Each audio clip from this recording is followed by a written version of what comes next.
ඉලෙක්ට්‍රෝන ගන්න එකකින් එක ඉලෙක්ට්‍රෝන ගාන යවනවා.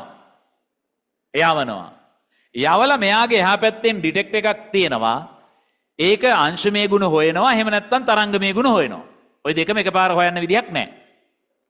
වැඩේ කියන්නේ ඉලෙක්ට්‍රෝනයක් යවපුවාම අංශමය ගුණ බලන ඩිටෙක්ටර් එක අපිට පෙන්වන්නේ එක හිලකින් විතරක් මෙයා ගියා කියලා. හැබැයි තරංගමය ගුණ හොයනකොට මලකෙලියයි අර එක ඉලෙක්ට්‍රෝන හිල් දෙකෙන්ම ගියා වගේ පේනවා. ඒ කියන්නේ තරංග දෙකක් එකට එකතු වෙලා අධිස්ථාපනය වෙච්ච නව තරංග ස්වරූපයක් වෙන්නනවා. එතකොට මේක මැජික් එකක්නේ. තරංගමය ගුණ බලනකොට මූ හිල් දෙකෙන්ම ගිහිල්ලා. අංශමය ගුණ බලනකොට එක හිලකින් විතරක් ගිහිල්ලා. දැන් මේක කාලයක් තිස්සේ තිබිච්ච ප්‍රශ්නයක්.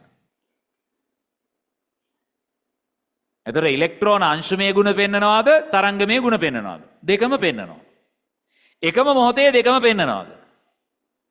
එහෙම කියාගන්න බෑ. එතකොට නීල්ස් බෝ ඇතුළු විශේෂයෙන් ඔය භෞතික විද්‍යාඥයෝ කියන අය ෆිසිස්ට්ලා දැන් අයින්ස්ටයින් ගත්තාම අයින්ස්ටයින් භෞතික විද්‍යාඥයෙක් වගේම ගණිතඥයෙක් කියන එක කාල මිනිහට එනවනේ. හරි. ඉතින් ඒ හැමෝම ඔය භෞතිකවාදීන් කිව්වේ එහෙම නෙමේ ඉලෙක්ට්‍රෝනය හිටපු ගමන් අංශුවක් හිටපු ගමන් තරංගයක්. අයින්ස්ටයින්ට මේකට කැමති නෑ. අයින්ස්ටයින් කියන්නේ එහෙම ලබ්බක් නෑ. ඉලෙක්ට්‍රෝනයකට අංශමය ගුණක් තියෙනවා මොනවද? තරංගමය ගුණක් තියෙනවා. එකම පාර තියෙනවා. අපිට බලා ගන්න බැරි ප්‍රශ්නයක් තියෙන්නේ. මේ පිළිබඳව 1925 ඉතා ප්‍රසිද්ධ විවාදයක් යනවා. නීල්ස් බෝ සහ අයින්ස්ටයින්. නීල්ස් බෝට මං කැමති මේකයි අයින්ස්ටයින්ට හොම්බෙන් නෙමේ පස්සෙන් රූට් අඬ දුන්නා. ඒ වාදයේ අන්තිම කෙලවරට ගිහිල්ලා අයින්ස්ටයින්ට මල පයින්නවා. එහි අවසාන ප්‍රතිඵලය තමයි නීල්ස් බෝට බයිනවා තමසිට පිස්සුදෝයි දෙවියන් වහන්සේ කවදාවත් සූදු කෙලින්නේ නැත. මේක මාර ප්‍රසිද්ධ ප්‍රකාශයක්. ඒ කියන්නේ ධාතු කැටයක් ඩයිස් කියලා කියන්නේ. එහෙම ඩයිස් ප්ලේ කරන්නේ නැහැ කියලා කියන්නේ. ඒ කියන්නේ හිටපු ගමන් ඉලෙක්ට්‍රෝනේ අංශුවක් හිටපු ගමන් තරංගයක් වෙන්න මේක හදන්නේ නැහැ කියලා.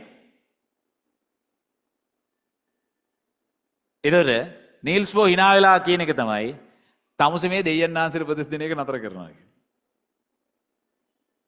ඒක ලිටරලි අයින්ස්ටයින් පරාදයි කවුද? නීල්ස් බෝ දිනුම් කියන කතාවේ තියෙන්නේ. ඒ නිසා ඉලෙක්ට්‍රෝනයක් ඇතැම් විට අංශුවක් ලෙසද ඇතැම් විට තරංගයක් ලෙසද හැසිරේ කියන එක කාලයක් තිස්සේ පිළිගත්තා. නමුත් නූතන ක්වොන්ටම් භෞතික විද්‍යාවට එනකොට මේ ස්ටේට්මන්ට් එකෙන් ඇති වැඩක් නැහැ කියන තැනක ඉන්නේ අපි. ඉලෙක්ට්‍රෝනයකට අංශමය ගුණ තියෙනවා මොනවද? තරංගමය ගුණ තියෙනවා. එකම මොහොතේ තියෙනවද නැද්ද කියන එක අදාළ නැහැ. එතකොට දැන් මේ වගේ ප්‍රකාශනයක් හරි උසස් පෙළ විභාගෙට එන්නේ නැහැ. ඇවිල්ලා තියෙනවා කලින් 2008 කෙමිස්ට්‍රි පේපර් එකට මේක ආවා. ඉලෙක්ට්‍රෝන ඇතැම් විට අංශු ලෙසද ඇතැම් විට තරංග ලෙසද හැසිරේ. අම්මට සිරි හරි කියලා ගත්තා. 2009 ෆිසික්ස් පේපර් එකට ආයේ මේක දැම්මා. ඇයි? උන්ට ආරංචි වුණා මුන් මෙහෙම බොරුවක් දාලා තියෙනවා පේපර් එකට කියලා. අරුන් ෆිසික්ස් පේපර් එකේ දාලා මේක හරි කියලා ගත්තාම වැරදි කියලා දැම්මා. ඇයි? භෞතික විද්‍යාවට අනුව වැරදි. රසායන විද්‍යාවට අනුව හරියන්න බෑ. රසායන විද්‍යාව කියන්නේ භෞතික විද්‍යාවේ එක අංශයක් විතරයි. රසායන විද්‍යාව කියලා විෂයක් නැහැ භෞතික විද්‍යාව නැත්තම්.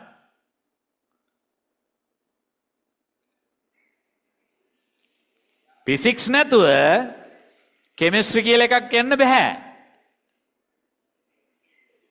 මැත්ස් නැතුව ෆිසික්ස් නෑ. මැත්ස් ෆිසික්ස් දෙකම නැතුව කෙමිස්ට්‍රි නෑ. මැත්ස් ෆිසික්ස් කෙමිස්ට්‍රි තුනම නැතුව බයෝ නෑ.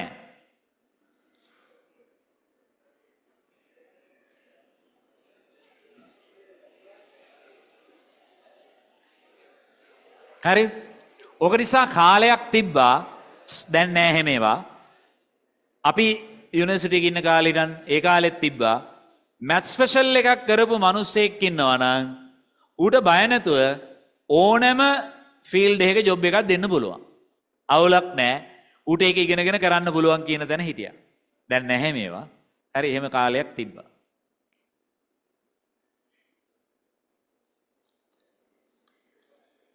ඒ කියන්නේ ගණිතය මත තමයි මේ සියලු බටහිර විද්‍යාව පදනම් වෙලා තියෙන්නේ.